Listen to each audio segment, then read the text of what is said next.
আওয়ামী লীগ ভেবেছিল যতদিন শেখ হাসিনা বেঁচে থাকবে আর কাউকে ক্ষমতায় আসতে দেবে না, কিন্তু আল্লাহর ইচ্ছা হাসিনার ইচ্ছার সাথে মেলে নাই, নাকি বলেন?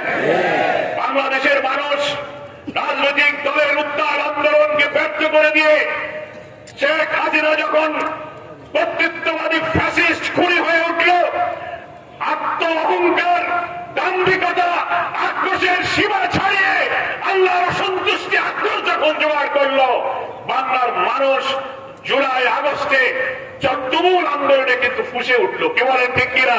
কোটি কোটি মানুষ ঢাকার রাজপথ আন্দোলনে মুখরিত করলো, আর উনি পুলিশকে নির্দেশ দিলেন গুলি করো। একের পর এক গুলি, নির্যাতন, খুব মামলা আটকাতে লাগলো। আমাদের তরুণ ছাত্র সমাজ হাসিনার গুলির মুখে আবু সাইদ বুক ধরা বুক পেতে দিল। ফ্যাসিবাদ পরাজিত হলো, বাংলাদেশ বিজয়ী হলো। 5ই আগস্ট বাধ্য হয়ে শেখ হাসিনা তার বোন রেহানা হেলিকপ্টার করে বঙ্গভবন থেকে ভারতে পালিয়ে গেল, নাকি বলেন? ফলে বাংলাদেশের মানুষ এত নিষ্ঠুর অত্যাচারী শাসককে আর বাংলাদেশে রাজনীতি করার অধিকার দিতে পারে না। যারা হাজার হাজার মানুষ হত্যা করেছে, হত্যা করার লাশ ট্রাকের উপরে স্তূপ করেছে, আগুন দিয়ে লাশ পুড়িয়ে ছাই করে দিয়েছে। চিন্তা করতে পারেন, দেশের নিরস্ত্র মানুষকে হেলিকপ্টার চালিয়ে হেলিকপ্টার থেকে গুলি করে শিশু, নারী, শিক্ষক, ব্যবসায়ী, রিক্সাওয়ালা অকান্ডকে গুলি করে হত্যা করেছে। আমরা অন্তর্বর্তীকালীন সরকারকে বলেছি, আপনি কোন দিকে কান দেওয়ার দরকার নাই, শক্তভাবে আপনি থাকুন। দেশের সেনা প্রধানকে আমরা বলেছি, উপদেষ্টা প্রধানকে বলেছি, উপদেষ্টা পরিষদের সদস্যদেরকে বলেছি, আপনারা সুনির্দিষ্ট নিরপেক্ষ নির্বাচনের প্রয়োজনে যেটুকু সংস্কার প্রয়োজন, অনেকে ভুল বোঝে জামাত ইসলামী সংস্কারের পর নির্বাচন চায়, এই কথাকে অপব্যাখ্যা করার চেষ্টা করেন। আমরা এই কথা বলিনি যে গোটা বাংলাদেশের রাষ্ট্রের সব যন্ত্র, সব বিভাগ, সব ডিপার্টমেন্ট সংস্কার করতে হবে, এই সরকারে আমরা তা বলিনি।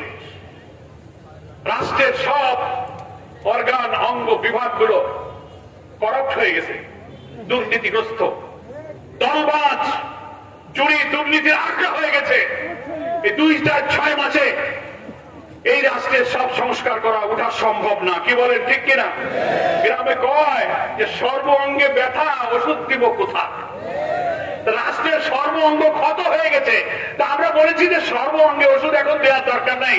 একটা ভালো ইলেকশন হইতে গেলে অন্তত যে অঙ্গগুলোর মলম লাগাইতে হয়, ইলেকশন প্রক্রিয়ার সাথে, ইলেকটোরাল প্রসেসের সঙ্গে যে ডিপার্টমেন্টগুলো, অর্গানগুলো ইনভলভ, সেই 5-6টা, police administration, electoral system, civil administration, কনস্টিটিউশনের কিছু জায়গা লাগবে, জুডিশিয়ারি, 5-6টা জায়গায় আপনি সংস্কার করে মেরামত করে নির্বাচনটা যেন নিরপেক্ষ হতে পারে, এইটুকু সংস্কারকে আপনি ইলেকশনটা দেন।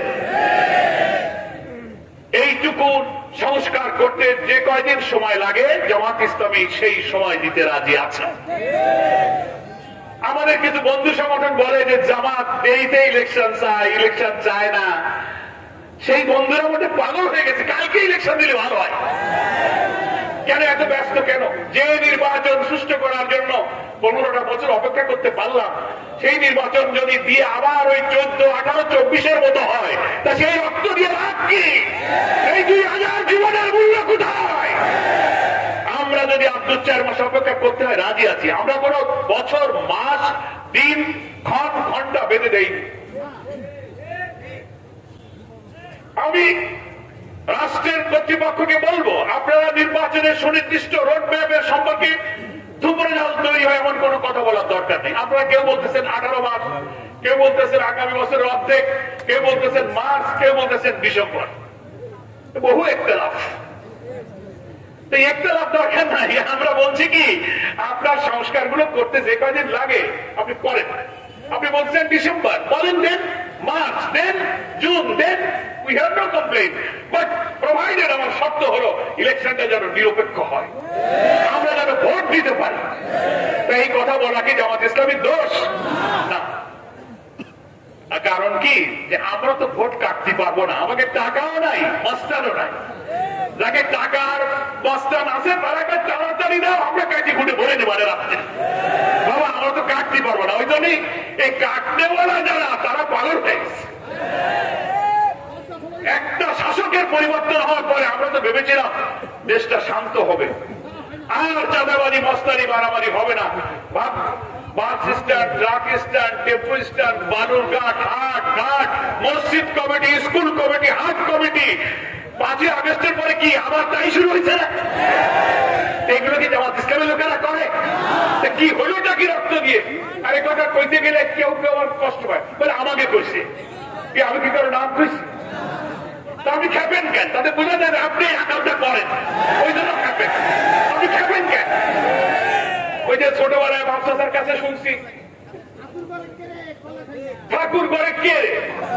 আমি কলা খাইনি। তোমার তো কলা খাওয়ার জন্য জিজ্ঞেস করি না, তুমি কও কেন?